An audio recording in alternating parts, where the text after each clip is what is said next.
thank you very much, and sorry for the delay. So today I was the bad guy yesterday. So I was part of a debate. I had to support very expensive drugs. I was against a drug called melphalan, which is extremely effective and cheap. And today, that's basically the same story. So I will have to support continuous therapy, especially with very expensive drugs anyway. And Jean-Luc has the best part, because he will basically say that the cost is huge. He will say that it is toxic. And so he probably has the best part. So just to make it a little bit clear, so that's very educational. So this is just to say that you may have, if you look at continuous therapy, in the transplant setting, you may want to discuss consolidation and maintenance. And in the elderly, which is shown on the right-hand side, basically the concept is continuous therapy. In the elderly, the concept has been established, I would say, with continuous lenalidomide. But the concept will move on, and you will likely see continuous ixazomib, continuous daratumumab, and continuous therapy with many other drugs. I would like to just to go straight to the point. I would like to highlight the impact of maintenance in the transplant setting, and I will show you very briefly something you have already seen before. So this is the survival meta-analysis for lenalidomide maintenance, and there was a survival benefit. So Jean-Luc cannot be against lenalidomide maintenance. He decided to write a letter to the Minister of Health a few days ago just to support lenalidomide maintenance in the transplant setting. So he has basically agreed on this. And so this is not only supported by this meta-analysis, this is also supported by the MYELOMA 11 study. I know you have already seen these slides as well, so there was a very huge PFS benefit, and there was a survival benefit as well. So lenalidomide maintenance is done, and this is basically continuous lenalidomide.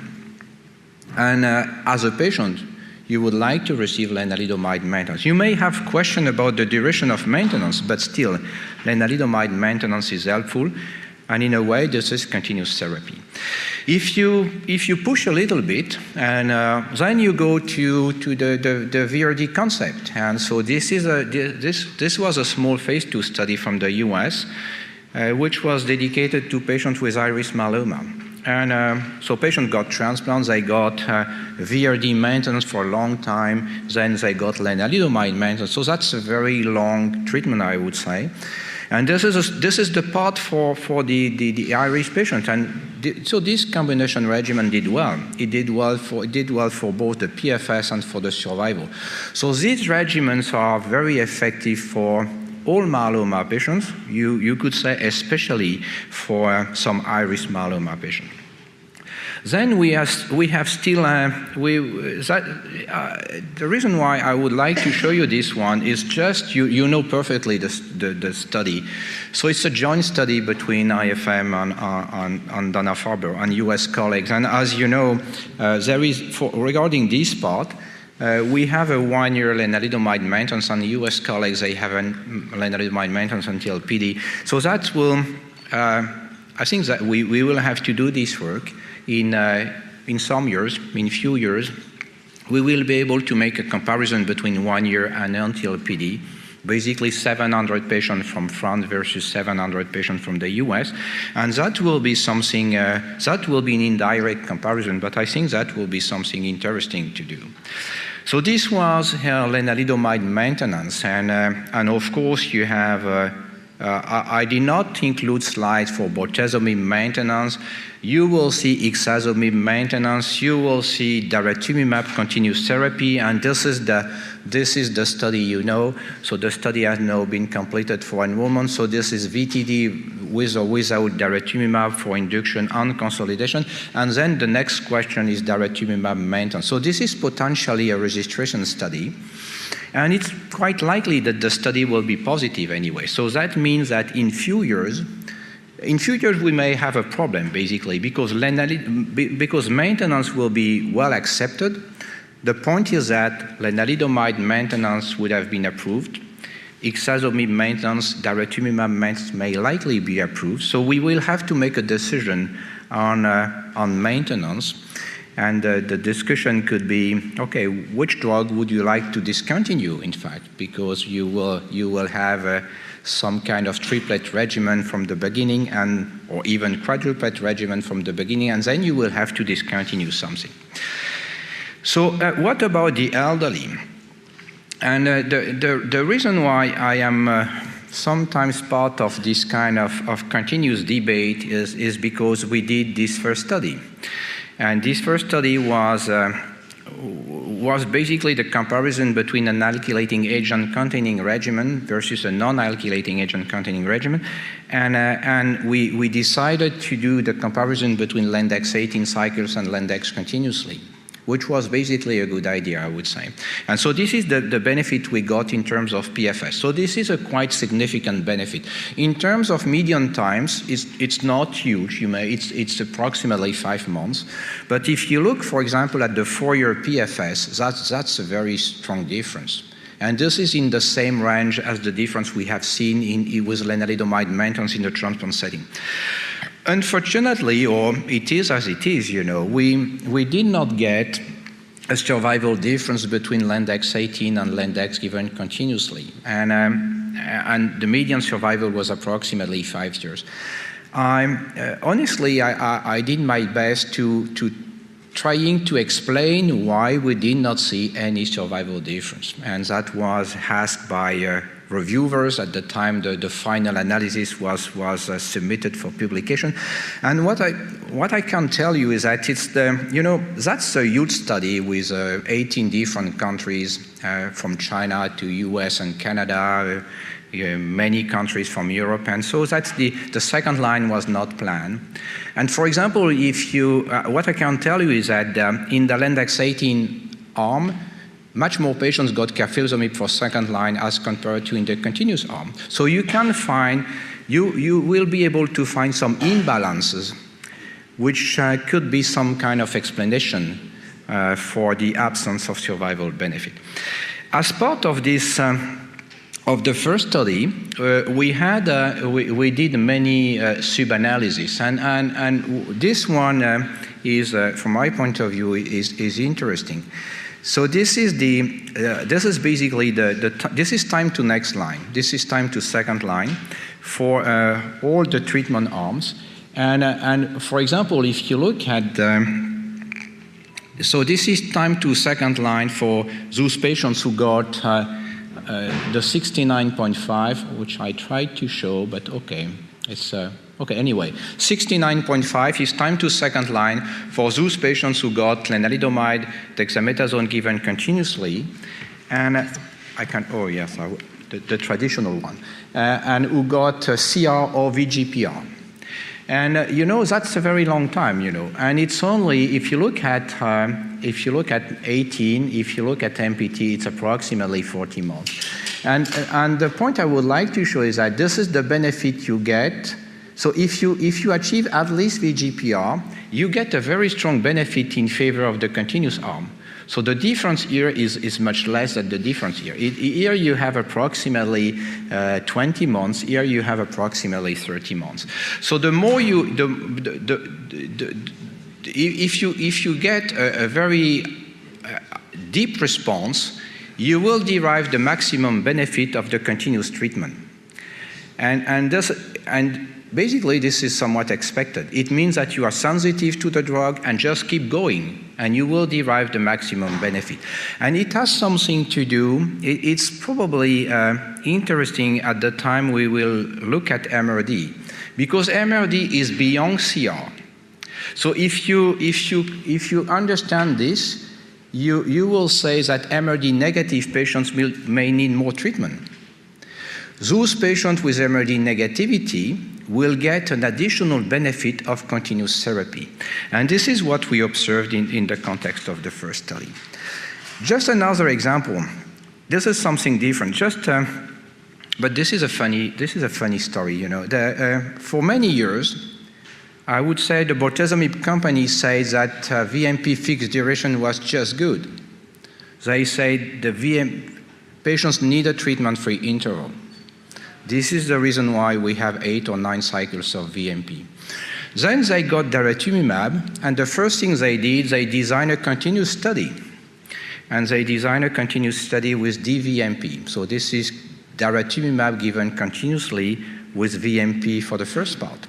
And they were able to show a very strong benefit in terms of PFS. So of course, the survival is not mature, but the hazard ratio is 0.5, which means that in the elderly, lenalidomide and dex was given continuously, but daratumumab VMP is also a continuous regimen.